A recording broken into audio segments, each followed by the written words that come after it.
Here we have the marbled Albo Syngonium. This is one of the prettiest Syngoniums I think that's out on the market today, of course, because of the white variegation. But it's not actually any more difficult to care for than other Syngoniums. So if you have experience with other Syngonium already, this is going to be a very similar care. The only thing I would say is that they probably need a little bit brighter light than other Syngonium that aren't so heavily variegated. But let's get into the care instructions for this plant. We're going to need bright light, okay? So a wide view of this guy is the name of the game.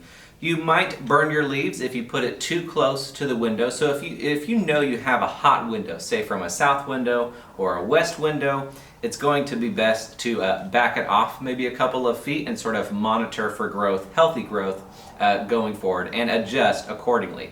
But it does need a nice wide view of this guy to do well.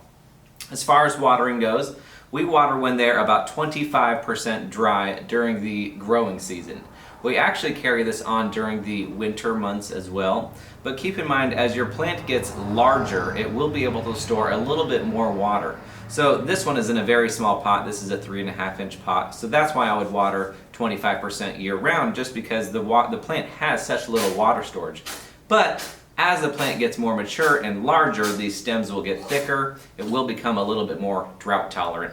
Not drought tolerant like a cactus, but for a Syngonium, more drought tolerant. Now it's a good thing to keep in mind that every time we do water this plant, it's a very thorough soak. Just like with any other potted plant that has drainage, our goal every time we water the plant is to give it a full thorough soak so we hit all the roots. So all of them can get moisture, take it up to the leaves, take nutrients up to the leaves. That's how you establish a really healthy plant and root system.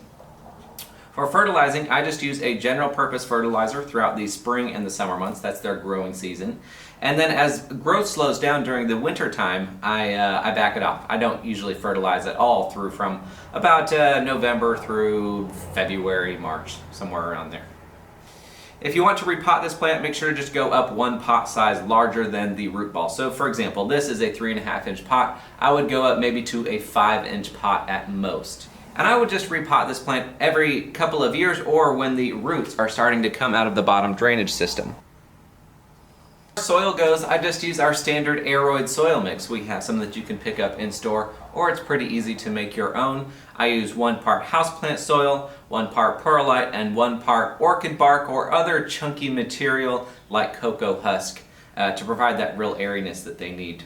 They will climb if you allow them. Their natural state is to climb, and that's how you would achieve their mature state, but you can totally let it trail as well. But that's the care instructions for the Syngonium Albo Marble. If you have any questions about this plant, leave them in the comment section below.